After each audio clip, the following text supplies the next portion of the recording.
Traité Brachot, feuille numéro 11, nous sommes tout en haut de la page. Et la Gemara dit, alors on comprend l'avis de l'école de Hillel, qui ont expliqué leur avis, que d'après eux, on peut faire le schéma dans n'importe quelle position, et ils ont également rétorqué à l'école de Shammai. Par contre, l'école de Shammai, on ne comprend pas leur avis, pourquoi ils n'ont pas voulu dire comme l'école de Hillel. Alors que dans le verset, c'est marqué, lorsque tu marcheras dans le chemin, donc ça veut dire qu'on n'a pas besoin d'être ni en station debout, ni en station couchée, pas comme l'école de Shammai. Et la Gemara répond que l'école de Shammai dit, si effectivement, on peut le dire en n'importe quelle position, l'essentiel c'est qu'on le dise une fois le matin, une fois le soir, le verset n'avait qu'à dire le matin et le soir. Pourquoi il a dit lorsque tu es couché, lorsque tu es debout? Donc ça veut bien dire, d'après l'école de Shammai, que lorsque on va se coucher, il faut le faire en position couchée. Et lorsqu'on se lève, il faut le faire en position debout. Et la Gemara demande alors d'après l'école de Shammai, qu'est-ce qu'ils font de la suite du verset qui dit, et lorsque tu marches dans le chemin, alors ça ils en ont besoin pour ce qui est écrit dans la Braïta. Lorsque tu es assis dans ta maison, c'est venu exclure celui qui est occupé à l'accomplissement d'un commandement de la Torah. Et lorsque tu marches dans le chemin, c'est venu exclure le marié. De là on a appris, celui qui se marie avec une vierge est dispensé de la lecture du schéma, et celui qui se marie avec une veuve est astreint à la récitation du schéma. Et la Gemara dit, comment on voit ça dans le verset? Alors Papa dit, c'est comme le chemin. De la même manière que quand on est en chemin, on fait quelque chose qui n'est pas un commandement de la Torah. De même, tout le temps, on ne doit réciter le schéma que si on n'est pas en train d'accomplir un commandement de la Torah. Et la Gemara demande, mais est-ce qu'on ne peut pas parler de quelqu'un qui est dans le chemin pour aller accomplir un commandement de la Torah? Et malgré tout, la Torah a dit qu'il doit réciter le schéma. Alors la Gemara dit, dans ce cas-là, le verset aurait dû dire, en étant assis et en marchant. Pourquoi il dit, dans ta position assise et dans ta position de marche? C'est bien pour dire, lorsque tu es assis pour tes occupations et lorsque tu marches pour tes occupations. C'est là que tu as l'obligation de réciter le schéma. Mais si tu es occupé par un commandement de la Torah, tu en es dispensé. La Gemara demande, si c'est ainsi, même celui qui se marie avec une veuve également, devrait en être dispensé puisqu'il va accomplir un commandement de la Torah. La Gemara répond, dans le cas où il se marie avec une vierge, il est préoccupé par la consommation du mariage, ce qui n'est pas le cas de celui qui se marie avec une veuve. La Gemara dit, si c'est parce qu'il est préoccupé, alors dans ce cas-là, même celui dont le bateau s'est englouti dans la mer devrait aussi être dispensé du schéma puisqu'il est préoccupé.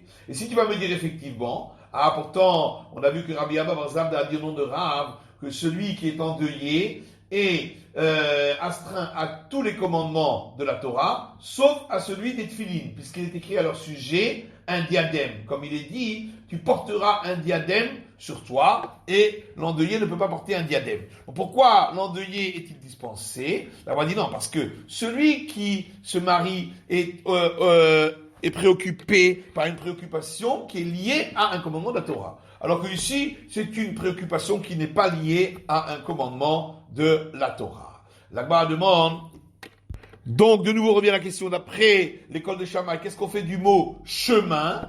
Eh bien, c'est pour exclure ceux qui sont envoyés en chemin pour aller accomplir une mitzvah. Et Beth Hillel, d'où il apprend toutes ces exclusions, il dit, effectivement, on les apprend de tous les versets qui ont été rapportés, mais malgré tout, en même temps, on apprend qu'on peut réciter le schéma en marchant en chemin, donc on n'a pas besoin d'être ni en position debout, ni être en position couchée. Alors nos sages ont enseigné que l'école de Hillel disent, on peut réciter le schéma en étant en position debout, en étant en position assise, en étant en position couchée sur le côté, en marchant dans le chemin ou en vaquant à son travail. Il y a une histoire avec Rabbi Ishmael et Rabbi Elazar ben Azaria qui étaient attablés dans un endroit. Et Rabbi Ishmael était couché sur le côté alors que Rabbi Elazar ben Azaria était debout. Lorsqu'est arrivé le moment de réciter le schéma, Rabbi Elazar s'est couché sur le côté et Rabbi Ishmael s'est mis en position debout. Alors Rabbi Elazar ben Azaria a dit à Rabbi Ishmael, Ishmael mon frère, je vais te conter une parabole à quoi ressemble ce que tu as fait. Ça ressemble à celui qu'on a glorifié en lui disant tu as une grande barbe. Et il leur a répondu, eh bien dans ce cas-là, qu'on la détruise. Alors toi aussi, tant que moi j'étais debout, toi tu es resté couché. Maintenant que moi je me suis couché, toi tu te mets debout, donc tu fais exactement le contraire de ce que tu dois faire. Alors il lui a répondu, Rabbi Ishmael, moi j'ai fait comme les paroles de l'école de Hillel, alors que toi tu as fait comme les paroles de l'école de Shammai. Et non seulement cela, mais encore, si nous étions restés tous les deux couchés, eh bien peut-être que les disciples nous auraient vus et ils auraient fixé la règle pour les générations futures comme l'école de Shammai. Qu'est-ce que ça veut dire quand il a dit non seulement cela? Ça veut dire, si tu vas me dire, oui mais d'après l'école de Hillel aussi, on a le droit de réciter le schéma en étant couché, puisqu'on peut le réciter dans n'importe quelle position. Il dit ça, c'est seulement dans le cas où il était couché depuis le départ. Mais dans ton cas à toi, où jusqu'à maintenant tu étais debout, et c'est maintenant que tu t'es couché pour réciter le schéma, alors les gens vont dire, ah donc ça veut dire qu'on doit suivre l'école de Shammai. Et donc les disciples vont voir et ils vont ensuite fixer la règle pour les générations futures comme l'école de Shammai. Pour ça, il ne faut pas le faire. Rabbi Yecheskel a enseigné, celui qui a fait comme l'école de Shammai, c'est juste. Celui qui a fait comme l'école de Hillel, également. Et Rabbi Yecheskel dit non, celui qui a fait comme l'école de Shammai, c'est pas juste et il n'est pas quitte du schéma, parce qu'on ne doit pas faire spécifiquement comme l'école de Shammai, pour ne pas qu'on suive cet exemple. Comme c'est marqué dans la Mishnah, celui qui avait sa tête, la majorité de son corps dans la soukha, et sa table à l'intérieur de la maison, d'après l'école de Shammai, il n'a pas le droit de manger ainsi pendant la fête de Sukkot, de peur qu'il en vienne à manger dans la maison. Alors que d'après l'école de Hillel, c'est permis. Et l'école de Hillel a dit à l'école de Shammai, il y a une histoire où les anciens de l'école de Shammai et les anciens de l'école de Hillel sont allés rendre visite à Rabbi Yochanan ben Achoranit. Ils l'ont trouvé alors qu'il avait sa tête et la majorité de son corps dans la soukha et sa table dans la maison. Et ils ne lui ont rien dit. Alors il leur a répondu, l'école de Shammai, tu voulais apporter une preuve de là? Mais non, eux-mêmes lui ont dit à Rabbi Yochanan ben Achoranit, si tu as fait ainsi depuis toujours, tu n'as jamais accompli le commandement de la soukha de ta vie. Donc on voit que les sages peuvent enlever l'accomplissement du commandement dans le cas où on n'a pas fait exactement comme ça doit être fait selon la halakha. Et ici aussi pour celui qui a fait comme l'école de Shammai. Rav Nachman bar Yitzhak a dit, celui qui a fait comme l'école de Shammai, il est même passible de mort. Comme on a vu dans une Mishnah, Rabbi Tarfon a dit, j'étais en train de marcher en chemin, et je me suis couché sur le côté pour réciter le schéma selon l'avis de l'école de Shammai, et je me suis mis en danger à cause des brigands, et ils ont répondu, tu aurais été apte à mourir, puisque tu as enfreint les paroles de l'école de Hillel. Prochaine Mishnah. Le matin, il doit dire 2 bénédictions avant de réciter le schéma et 1 bénédiction après. Le soir, c'est 2 bénédictions avant de lire le schéma et 2 après. Dans ces 2 bénédictions après le schéma du soir, la première est longue et la seconde est courte. Alors, dans les endroits où les sages ont dit de dire une longue bénédiction, on n'a pas le droit d'en dire une courte. Lorsqu'ils ont dit d'en dire une courte, on n'a pas le droit d'en dire une longue. Lorsqu'ils ont dit de répéter une deuxième fois béni sois-tu éternel, il n'a pas le droit de ne pas le faire. Et lorsqu'ils ont dit de ne pas répéter une deuxième fois béni sois-tu éternel, il n'a pas le droit de le faire. La Gemara dit, c'est quoi les bénédictions qu'on doit dire avant le schéma le matin? Alors Rabbi Yaakov a dit, au nom de Rabbi Oshaya, il en tourne de la page, il façonne la lumière et il crée l'obscurité. Ça c'est la première bénédiction.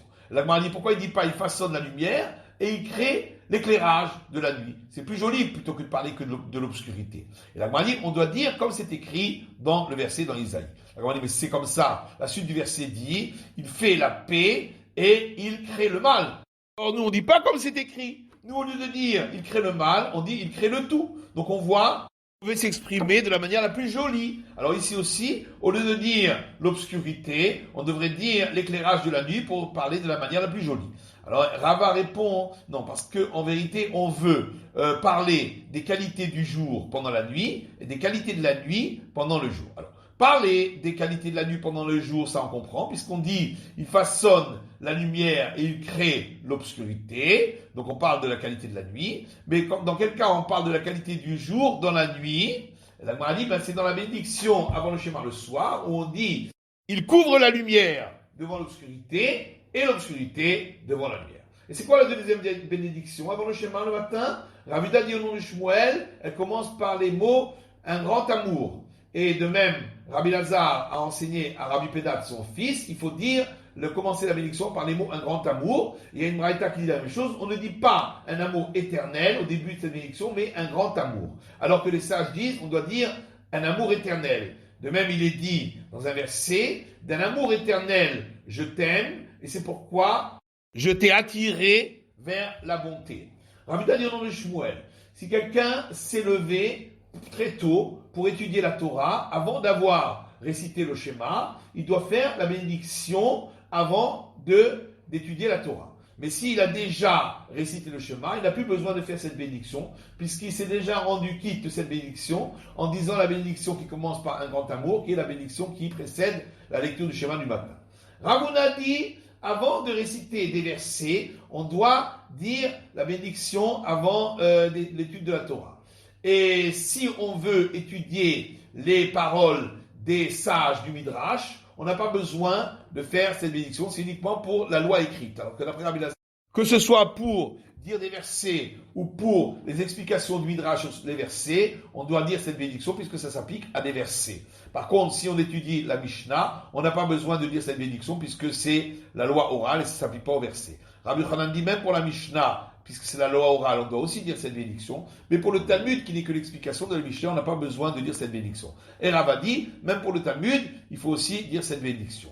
Comme Rav Chia bar Ashi a dit, plusieurs fois, je me suis tenu devant Rav pour étudier notre passage dans le livre du Sifra, dans la maison d'études de Rav, et il se lavait d'abord les mains, il faisait la bénédiction, et ensuite, il nous enseignait le passage. Donc on voit que même pour le Talmud, on doit dire cette bénédiction. Alors c'est quoi la bénédiction avant l'étude de la Torah? Rav Yehuda dit au nom de Shmuel, qui nous a sanctifiés par ses commandements et nous a ordonné de nous occuper des paroles de la Torah. Et Rabbi Yochanan dit, il doit continuer en disant ainsi, rends-nous agréables, Éternel notre Dieu, les paroles de ta Torah dans nos bouches et dans les bouches de ton peuple, la maison d'Israël, et que nous soyons, nous et nos descendants, et les descendants de ton peuple, la maison d'Israël, tous connaisseurs de ton nom, et nous occupant de ta Torah, béni sois-tu Éternel, qui enseigne la Torah à son peuple Israël. Et Rav Hamnuna a dit,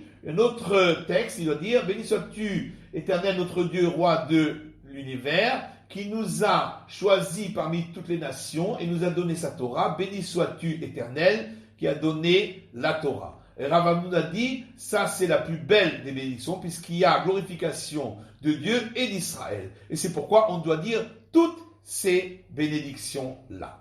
Alors il y a une Mishnah qui dit, dans le traité Tamid, que le préposé des prêtres disait aux prêtres le matin, lorsqu'ils faisaient le service du temple, dites une bénédiction. On verra plus tard c'est quoi cette bénédiction. Et ils ont dit la bénédiction.